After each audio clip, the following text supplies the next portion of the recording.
महिला बोलती है, देखो तेरे पास अभी भाड़ा देने के लिए पैसा नहीं है, इसके लिए मेरे पास एक उपाय है। बस तुम्हें मेरे साथ सोना पड़ेगा। तुम मेरा इच्छा पूरा कर दो। तुम्हारा जितना भी किराया का पैसा बाकी है मैं तुम्हें माफ कर दूंगी। बस तुम्हें रोज दिन मेरे प्यास को बुझाना पड़ेगा। लड़का शुरू में तो घबराता है क्योंकि वह लड़का शादीशुदा होता है, लेकिन उसके सामने ऐसा स्थिति आ गया था जिसके चलते लड़का को मजबूर होना पड़ा।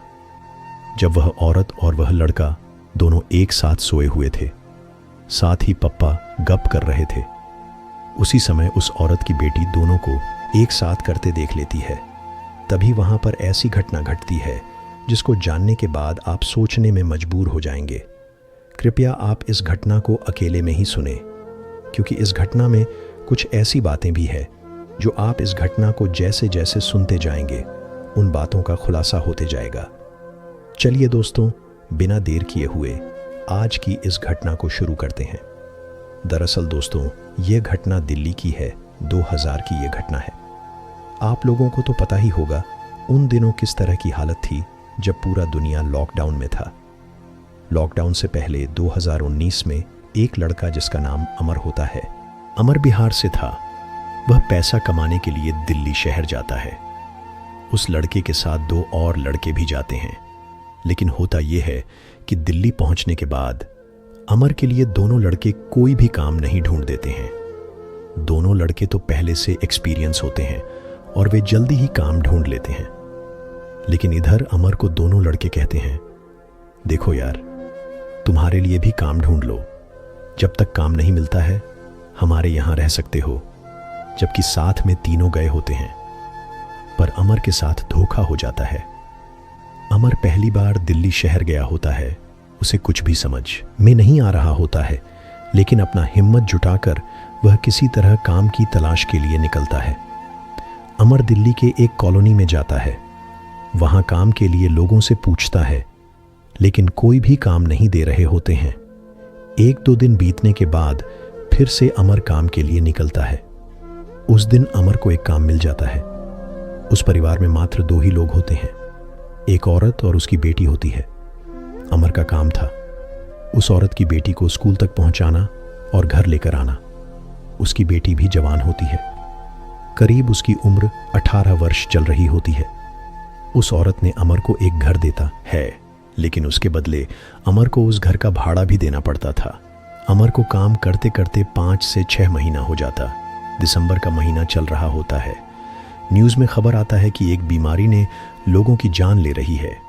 इसकी खबर अमर को भी पता चल जाता है, लेकिन अमर सोचता है कोई खास बीमारी नहीं होगा। उनके दोनों दोस्त अपने घर बिहार वापस लौटने वाले थे, लेकिन इधर अमर को दोनों से चीड़ था, इसीलिए वह घर वापस नहीं जाता है। देखते ही देखते पूरा देश भर में लॉकडाउन लग जाता है।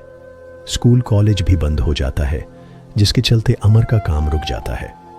क्योंकि अमर का काम तो औरत की बेटी को स्कूल तक पहुंचाना होता था। अब लॉकडाउन के चलते सब कुछ बंद था। अमर जितना भी पैसा कमाया था धीरे धीरे करके खत्म होते जा रहा था। एक दिन अमर उस औरत से भाड़ा के लिए बात करने गया होता है। उस वक्त औरत सोफे में बैठकर चाय पी रही होती है। अमर दूर में ही रहकर कहने लगता है, मेरे पास किराया के लिए पैसा नहीं है। औरत बोलती है, अरे अमर, पहले बैठ तो जाओ। अमर अपने समस्या के बारे में बताता है। औरत बोलती है, देखो अमर, ये समस्या तुम्हारा केवल नहीं है, समस्या तो पूरा दुनिया का है। मेरा पति भी विदेश में रहता है, लॉकडाउन के चलते घर वापस नहीं आ पाया। मैं भी बेचैन जैसे रहती हूं। मैं टीवी में न्यूज़ देख देख कर परेशान हो चुकी है।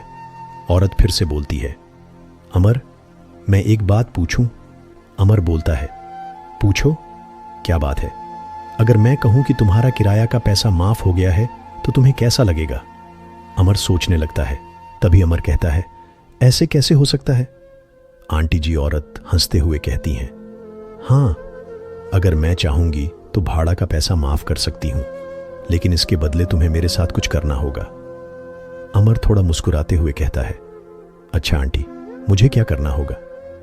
औरत बोलती है, तुम्हें मेरे साथ सोना पड़ेगा, तुम्हें रोज दिन मेरे प्यास को बुझाना पड़ेगा। अमर ऐसी बात को सुनकर कहने लगता है, लेकिन आंटी, ऐसा करना क्या ठीक होगा? औरत बोलती है, तुम खुद देखो अमर, लॉकडाउन किए हुए शो करीब 5 महीना हो चुका है, अभी तक खुलने का नाम ही नहीं ले रहा। मैं बहुत दिन से अपने आप को अकेली महसूस कर रही हूँ। सीधी सी बात है अमर, तुम मेरा प्यास बुझाओ, तुम्हारा भाड़ा माफ हो जाएगा। अमर को इसी बात की तो देर थी। फिर अमर कहता है, कहीं आपका बेटी देख लिया? तो औरत बोलती है, मेरी बेटी अपने रूम में मोबाइल चलाती रहती है, उसे कुछ भी पता नहीं चलेगा। तभी दोस्तों